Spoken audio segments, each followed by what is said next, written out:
नमस्कार। हमारा आज का अध्याय है स्पीति में बारिश। इसके लेखक हैं कृष्णनाथ। आइए लेखक परिचय पढ़ते हैं। साहित्यकार कृष्णनाथ का जन्म 1934 ईस्वी में वाराणसी में हुआ। उन्होंने काशी विश्वविद्यालय से अर्थशास्त्र में एमए की परीक्षा उत्तीर्ण की। इसके बाद उनका झुकाव समाजवादी आंदोलन और बौद्ध दर्शन की ओर हो गया। वे समाजवादी आंदोलन में बढ़ चढ़कर हिस्सा लेते रहे तथा लोहिया एवं जयप्रकाश नारायण के साथ काफी समय बिताया। बौद्ध दर्शन में उनकी गहरी पैठ है। वे अर्थशास्त्र के विद्वान हैं। काशी पीठ विद्या में इसी विषय के प्रोफेसर भी रहे। अंग्रेजी और हिंदी दोनों भाषाओं पर उनका अधिकार है और दोनों की पत्रकारिता से भी उनका जुड़ाव रहा। कृष्णनाथ ने हिमालय की यात्रा के दौरान उन स्थानों को खोजा जिनका संबंध बौद्ध दर्शन और भारतीय मिथकों से है। यही उनकी यात्रा वृत्तांत की अनूठी विधा चमककर सामने आई। इनकी प्रमुख रचनाएं हैं लद्दाख में राग विराग, स्पीति में बारिश, पृथ्वी परिक्रमा, हिमालय यात्रा, अरुणाचल यात्रा, बौद्ध निबंधावली आदि। आइए पाठ का संक्षिप्त परिचय लेते हैं। स्पीति हिमालय प्रदेश के लाहौल स्पीति जिले के एक तहसील है। ऊंचे दर्रे और कठिन रास्तों के कारण इतिहास में उसका कम नाम आया है। इसे पार करने में कठिनाई है।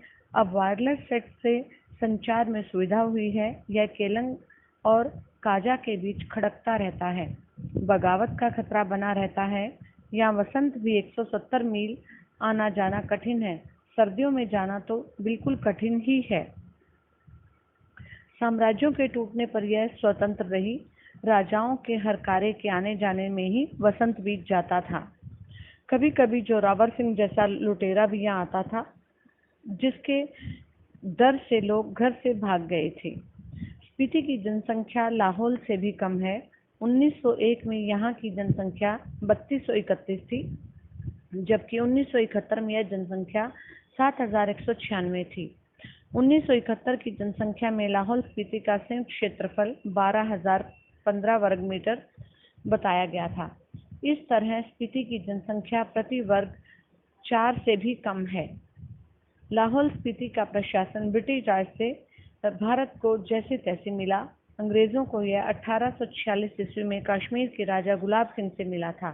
अंग्रेज इसके जरिए पश्चिमी तिब्बत के ऊन वाले क्षेत्र में प्रवेश चाहते थे। इसकी भौगोलिक स्थिति 31.42 और 32.59 अक्षांश उत्तर और 77.26 और 78.42 पूर्व देशांतर के बीच स्थित है। इसके चारों ओर ऊंचे ऊंचे पहाड़ हैं। इन पहाड़ों की औसत ऊंचाई 18,000 फीट है। ये पहाड़ उसे पूर्व में तिब्बत, पश्चिम में लाहौल, दक्षिण में किन्नौर और उत्तर में लद्दाख से अलग करते हैं। इस घाटी की नदी का नाम भी स्पीति नदी है। नदी के नाम पर ही घाटी का यही नाम पड़ा। स्पीति नदी हिमालय में लगभग 16,000 फीट की ऊंचाई से निकलकर पूर्व में तिब्बत में बहती है और वहीं से स्पीति में आती है। लाहौल की तरह स्पीति में भी 2 ऋतुएं होती हैं। यहाँ जून से सितंबर तक वसंत ऋतु होती है। शेष समय शीत ऋतु बहती है। वसंत में औसत तापमान 15 डिग्री सेंटीग्रेड और शीत में औसत तापमान 8 डिग्री रिकॉर्ड किया गया है। वसंत में दिन गर्म होता है और रात ठंडी। स्पीति में वसंत लाहौल से भी कम दिनों का होता है। वसंत में भी यहाँ फूल नहीं खिलते, हरियाली नहीं आती। दिसंबर में घाटी में बर्फ पड़ने लगती है, जो अप्रैल मई तक चलती है। यहाँ लाहौल में अधिक ठंड होती है। नदी नाले सब जम जाते हैं और तेज हवाएं चलती हैं।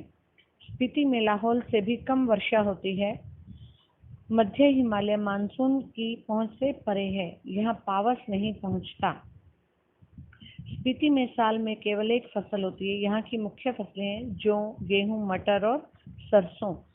इनमें जौ मुख्य है। सिंचाई के साधन नाले हैं।